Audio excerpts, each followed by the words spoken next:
नमस्कार मित्रांनो, सर्वांचं स्वागत आहे टार्गेट जी केमध्ये.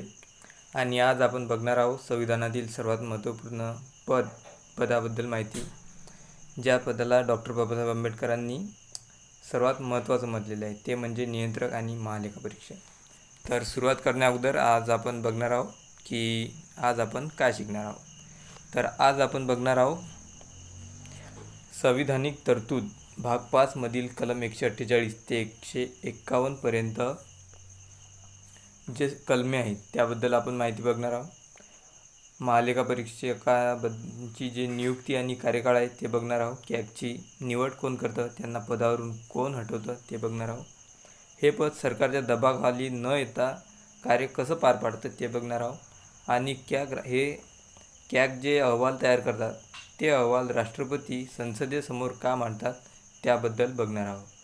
तर चला मग सुरुवात करू.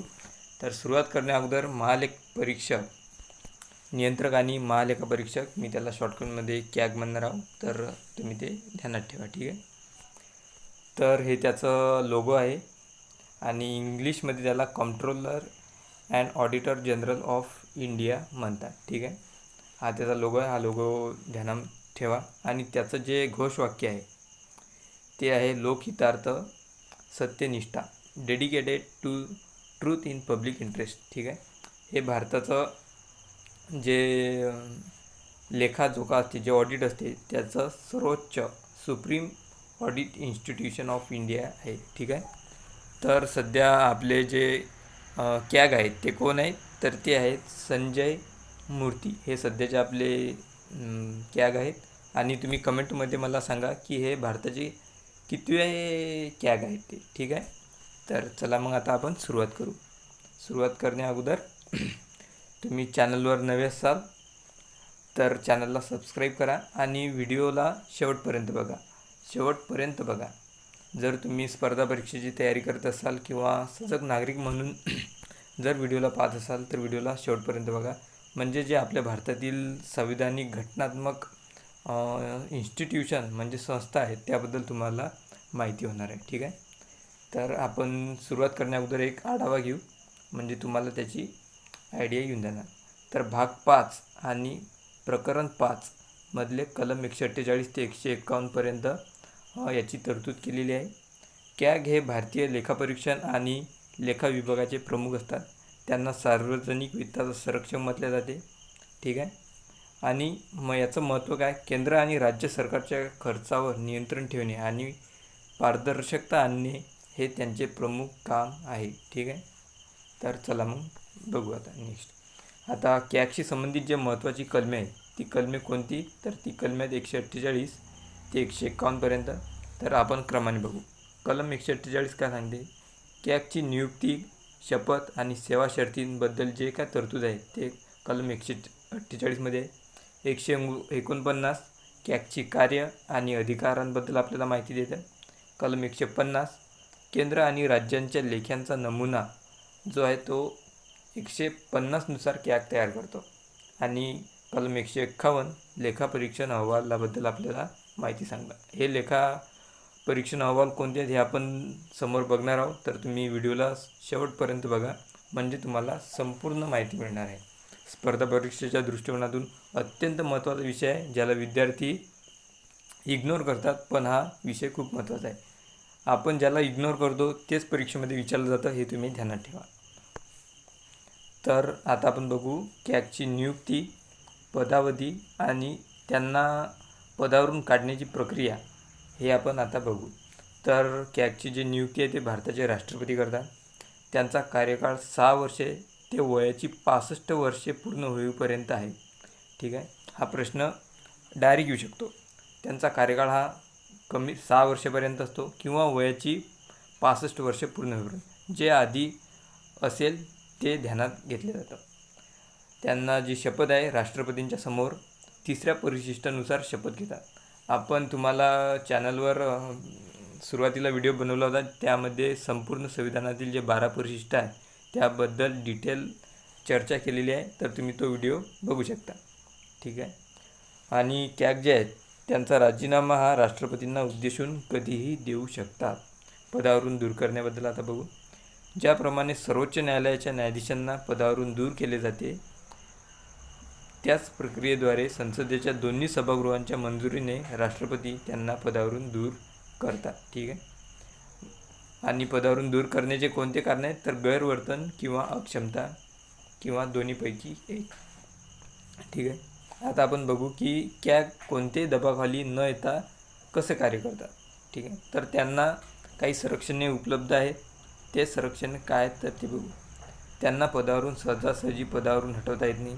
निवृत्तीनंतर ते भारत सरकार आणि राज्य सरकार अंतर्गत कोणतेही लाभाचे पद भूषवू शकत नाहीत आणि त्यांचा पगार आणि भत्ते संचित निधीवरून आकारले जातात. ठीक आहे. आणि त्यांच्या कार्यकाळाच्या दरम्यान त्यांच्या जे काय सेवा शर्ती आहेत त्यांच्यावर संसदेत मतदान होत नाही. हे तुम्ही लक्षात ठेवा. या प्रकारे त्यांचं जे काय कार्य करण्याची जे काय संरक्षण आहे त्यांना मिळालेलं आहे. अशा प्रकारे ते सरकारच्या दबावाखाली येऊन कार्य करत नाहीत, कारण की त्यांना संविधानाने त्यांना हे प्रमुख संरक्षणे दिलेली आहेत.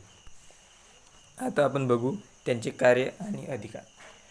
कार्य आणि अधिकार काय आहेत त्यांचे, तर आता ते आपण बघू. केंद्र सरकार, राज्य सरकार आणि केंद्रशासित प्रदेशांच्या खर्चाचे ऑडिट करणे हे कॅगचे प्रमुख कार्य आहे. संचित निधी, आकस्मिकता निधी आणि सार्वजनिक लेखा निधीतून झालेल्या खर्चाची तपासणी करणे. सरकारी कंपन्या, केंद्र आणि राज्य सरकारांच्या मालकीच्या कंपन्यांचा हिशोब करणे, सल्ला देणे. राष्ट्रपतींना हिशोब कोणत्या स्वरूपात ठेवावेत याबद्दल सल्ला देणे. हे आपल्याला कलम 150 नुसार समजते. लोकलेखा समिती. कॅग हे लोकलेखा समितीचे मार्गदर्शक, मित्र आणि तत्त्वज्ञ म्हणून ओळखले जातात. आता ही लोकलेखा समिती काय आहे तर आपण याबद्दल सविस्तर बघणार आहोत. ठीक आहे. आणि लोकलेखा समिती ही खूप महत्त्वाची समिती आहे. ही आपल्या संसदीय प्रणाली जी आहे तरी सर्वात जुनी समिती म्हणून हिची ओळख आहे आणि खूप महत्त्वाची समिती आहे. याबद्दल तुम्ही माहिती अवश्य घ्या. मी तुम्हाला समोर व्हिडिओमध्ये सांगितलेली आहे, तर तुम्ही बघा. ठीक आहे. आता अहवाल. कॅग जे अहवाल तयार करतं ते अहवाल कलम 151 नुसार तयार करतं.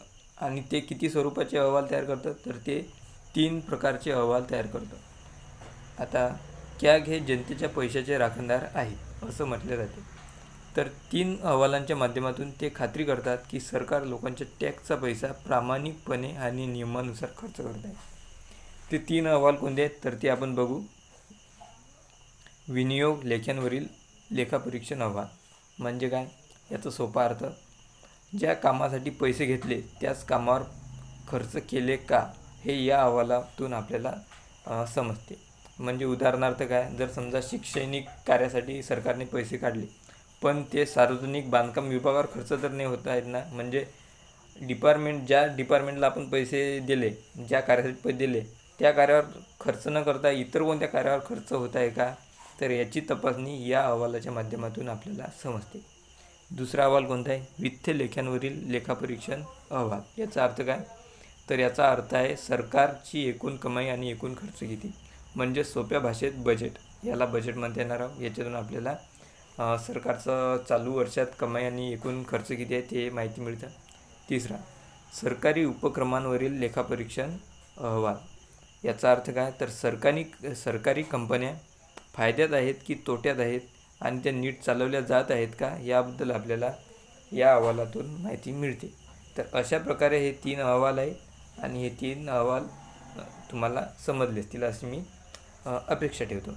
तर हे अहवाल कोणत्या कलमांना आपल्याला समजतात तर कलम 151.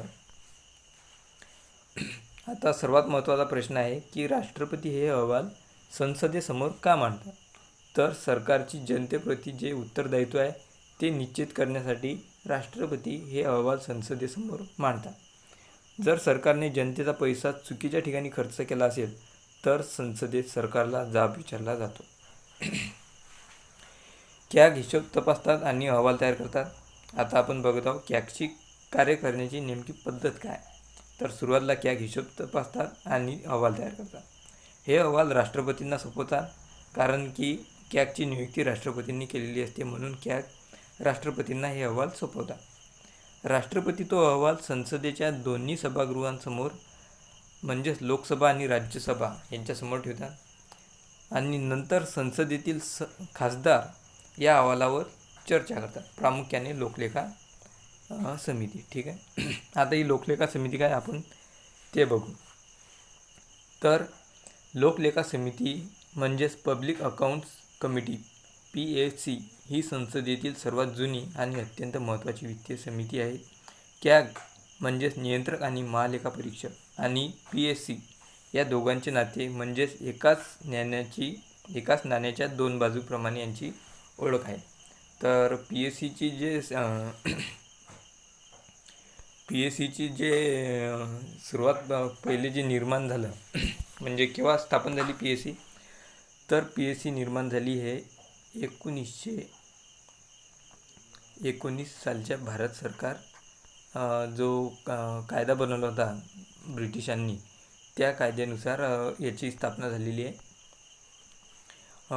तर आता तुम्ही हिची जे संक्षिप्त ओळख आहे ते ओळख आपण बघणार आहोत. ठीक आहे. तर ओळख कशी आहे हिची, 1921ला अंमलात आली, पण भारत सरकार कायदा 1919 नुसार हिची स्थापना झाली. ठीक आहे.